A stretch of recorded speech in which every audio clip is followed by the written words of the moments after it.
Hi, hello. Welcome to the episode of Isaiah's Newsstand. It's your host, Isaiah Edwards. The date is October the 22nd, 2023. Hopefully, this episode finds you well in good spirits and high hopes. As for me, I'm doing well, enjoying my Sunday fun day. Yes, sir. Yes, sir, Bob. Let's see. Let's report. What did we do? How has our weekend been? I would say my weekend's been very, very good. I had a really good time. I was finally able to see my friends in Northside. At least some of my friends. It was nice. Get a little bit of the gang together. It was really fun. Food corner. I went to Chameleon and got a couple slices of pizza, and the homies split some fries. So that was also yummy. I had a really, really good time. Let's see here. Bit of a late start for me, a little bit of a flux. I wound up going to the grocery store, getting my stuff in, all that. So that's all done. That's all good. But we're just kind of chilling, recuperating from the night prior. But overall, doing good, doing well. Let's see here. Did want to cover some news, some sad news, and then wanted to kind of end it out in some better, well, not better news, just lighter. I know it's been a heavy week, and that's this life, and that's how it goes. But I did want to, do a little bit of half and half, if you will, for this episode. I figured. So let's start. Actually, no, wait. Let me go ahead and do my startup, and then we'll go ahead and get into this news. Ooh.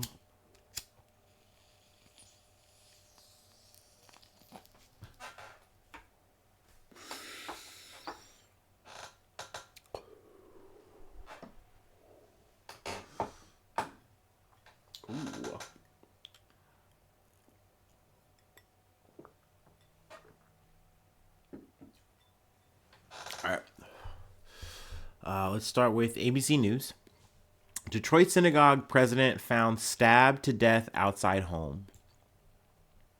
The president of a Detroit synagogue was found stabbed to death outside her home Saturday morning, police and the synagogue said. The Isaac Agreed downtown synagogue put out a statement later in the afternoon identifying the victim as board president Samantha Woll. Detroit police responded to a 911 call of an unresponsive person around 6:30 a.m. and found a body outside a home on Joliet Place. The woman, who was not immediately identified by investigators, had suffered multiple stab wounds, police said. At this point, we do not have more information, but we'll share more when it becomes available. May her memory be a blessing, the synagogue said in a Facebook post. Let's see. The police did not have any information on possible motive behind the killing, which is being investigated as a homicide. They also state that there was there was likely no forced entry into the home. But they did. Police officers observed a trail of blood leading officers to the victim's residence. So, I mean, obviously, it's very gruesome, very graphic event situation that happened. I really hope that they can find the person, people, responsible in this situation, in this fucking horrendous act. It's a shame that you see this shit on both sides of that. There's just more anti-Semitic hate. There's more hate against Muslim people right now, and it's like that's literally the exact opposite of what we need. You need to have people, trying to do their best and have cooler heads prevail and to not resort to violence, because this kind of violence is senseless. It doesn't do anything. So, for me, I definitely wanted to make sure that I covered it and talked about it, because it's, it's unfortunate. Yes, it's sad. Yes. But, you got to highlight this shit. You got to talk about this shit. You got to talk about how wrong this shit is, and like do the opposite of spreading that shit. You know what I mean? You don't want to incite that. You don't want to stoke it. Let's see here. Was there anything else I wanted to add? No, they don't have any kind of leads or anything like that as of yet. They do say though that Woll was politically active. Woll had a long career in local politics and worked with several elected officials over the years, according to her LinkedIn page. There are several political people who talk about her in very kind ways, very kind light. So as well as people from her synagogue as well. So yeah, I mean it's very unfortunate to see this kind of stuff, cover this kind of stuff, but hopefully we get some answers there, and we see less of this kind of activity. But let's move along. Another story, not so good, very sad. From NPR, police locate a vehicle last operated by the suspect in a Maryland judge's killing. Sorry. The Washington County Sheriff's Office issued a statement on Saturday saying it located the vehicle last operated by the man suspected of fatally shooting Maryland Circuit Court Judge Andrew Wilkinson. The sheriff's office said the search for the 49-year-old homicide suspect Pedro Manuel Argot, last seen operating a 2009 silver Mercedes, continues. The vehicle was located in Williamsport, Maryland by Sunday afternoon. The sheriff's office said it had concluded search operations in the Williamsport area because no further information indicated that Argot was nearby. Wilkinson was shot in the driveway of his Hagerstown, Maryland home on Thursday night, according to the sheriff's office statement. The 52-year-old was transported to Meredith Medical Center in Hagerstown, where he later died of his injuries. Let's see. Earlier that day, Wilkinson awarded Argot's wife full custody of the estranged couple's 4 children in divorce proceedings. The judge also ordered Argot not to contact them. Let's see. According to NPR member WYPR in Baltimore, Argot did not attend the hearing, but authorities believed the suspect targeted Wilkinson as a result of the judge's ruling. So, yet again, another unfortunate situation. The suspect is at large. I do, especially when you're hopping in, you get these kind of things. I kind of like to just cover it, just wrapped up if I can. But, obviously in both of these situations, I'll definitely keep you posted. In this situation, they do have a brief description of the person. Describes as a 5'7" tall man, 130 pounds, with black hair and brown eyes. Let's see here. And they're also offering, U.S. Marshals are offering up to $10,000 reward for information leading to his arrest. Argot has ties to multiple locations beyond the state of Maryland, to include Brooklyn and Long Island, New York, Tampa, and Clearwater, Florida, Columbus, Indiana, and unknown cities in North Carolina, a Marshal Service statement said. Okay, so that was the heavy shit. Let's talk about some lighter stuff. I mean, granted, it's some pretty big theft. From the Insider, a $600 million catalytic converter theft ring has revealed what happens when the pricey car part is stolen. Now, I gotta say, mea culpa if this is just an update that I forgot about. And here we are just doing that, because I feel like I talked about catalytic converters on this podcast before. I feel like we've had this talk, and I feel like this is like the same thing. But either way, this is like a big update in that, and they kind of go through a little bit more of the breakdown. So I figured, hey, whatever, let's just cover it. So, let's see. It began as a business front under a family name, Vang Auto.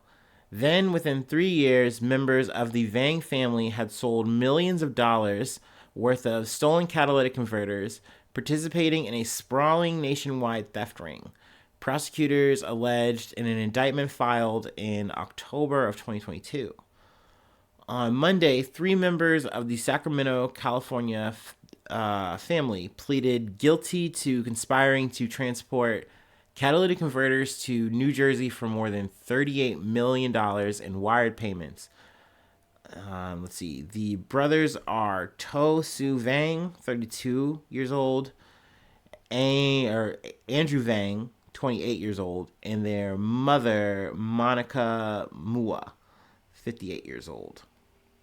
Let's see here. 21 people across 5 states were arrested last year in connection to a national network of thieves, dealers, and processors that sold $600 million worth of stolen catalytic converters, according to the Justice Department. The defendants were charged in 2 separate indictments in the Eastern District of California Court and the Northern District of Oklahoma. 13 were charged in the Northern District of Oklahoma, where the case is still open. 6 of the 9 charged in Eastern District of California still have open cases. Let's see here. They do go on to explain what a catalytic converter is. It is an emission-controlled device installed on the undercarriage of most U.S. vehicles that run on an internal combustion engine, and they have become a coveted piece of equipment for thieves. It's super fucking inconvenient when someone gets under your car and winds up slicing these off, and you wind up waking up, turning on your car. It's super loud, it's super scary and jarring, and it's a very expensive fix. So, for the people who are selling them, essentially what winds up happening in this situation, they were taking it to Vang Family Auto, they were taking it out of Vang Auto, whatever, selling them the parts, and then they were going to take the parts and selling them off to, let's see, I think it's DG Auto. Let's get to that. Prosecutors alleged in court documents that the brothers and mothers purchased catalytic converters that they knew were stolen from local thieves and cutters, which is a term used for people who steal the devices from vehicles. Let's see. DG Auto.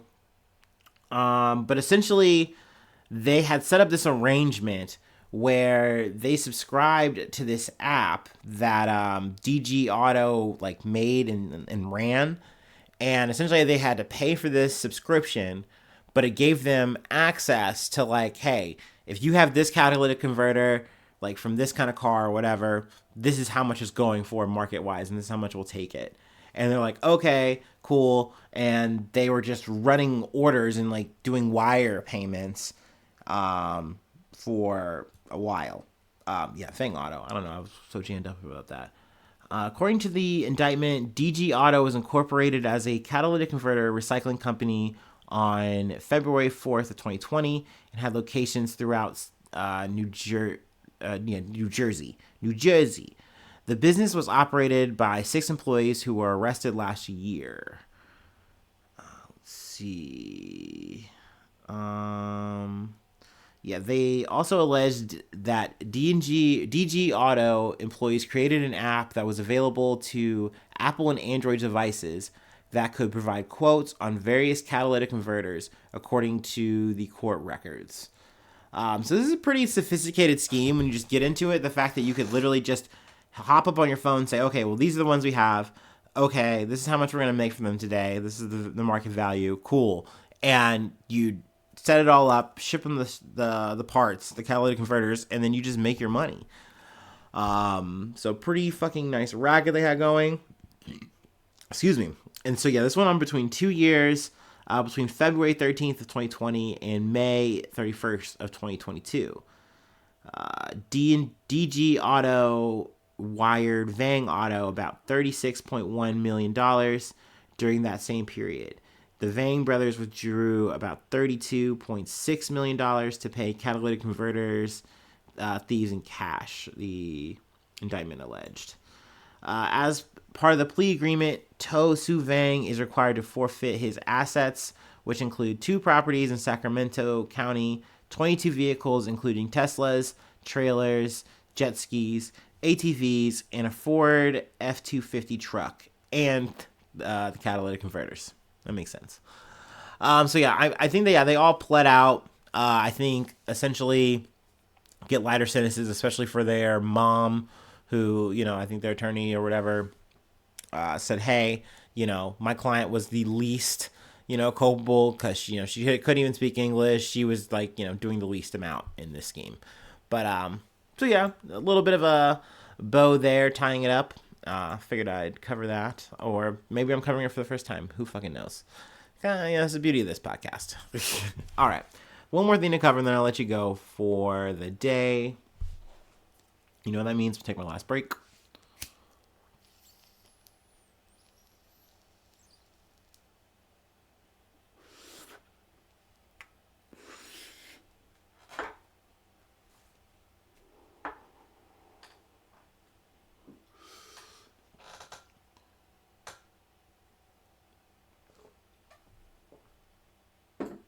All right. Our last story comes from The Insider. A man faked heart attacks 20 times at fancy restaurants to avoid paying the bill, police say. I wish I could say this was a guy from my own heart, but I would highly disagree, especially because I'm very much anti dine and dash.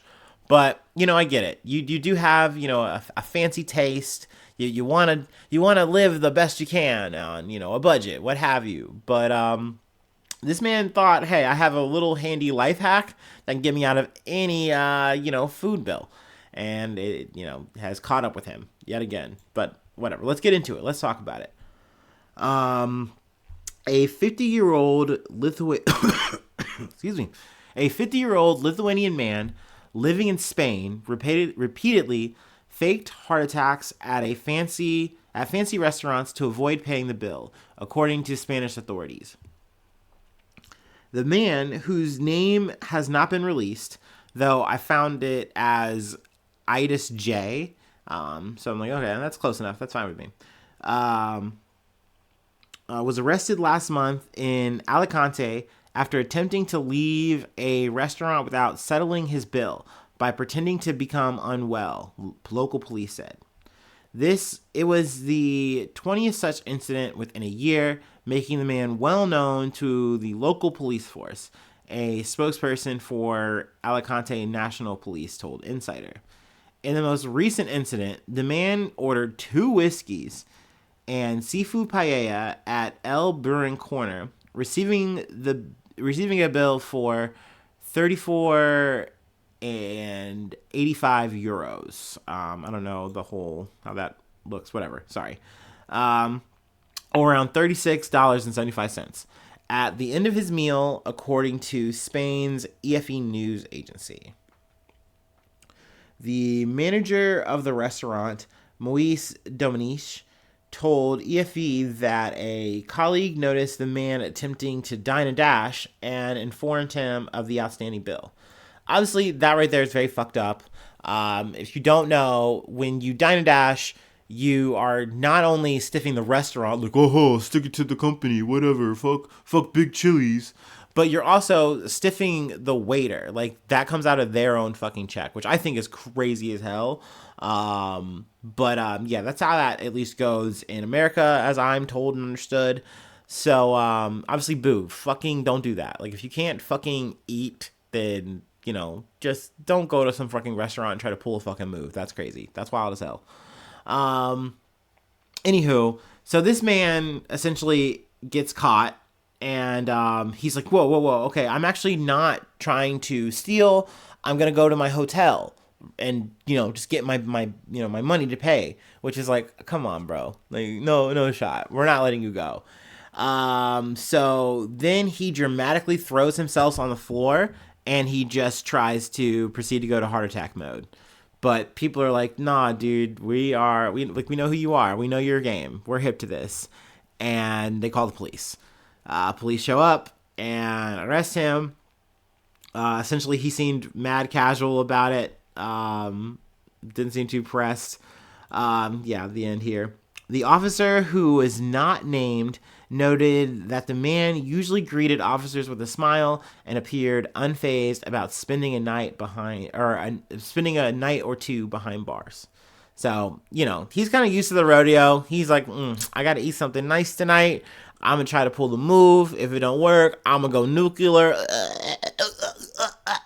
And, he's okay with getting stuck up. But I think that's really fucked up. Obviously, boo this man. Tomato, tomato, tomato. But, I don't know. Interesting grift move, I guess. But, better luck next time. No, maybe just skip on the paella and the whiskeys, buddy. I don't know. That's my advice. That's all we have for today. That's the episode. Thank you so much for tuning in, and thank you so much for being a friend. And hopefully I see you soon for some more good news. I love ya. Bye-bye. Mwah.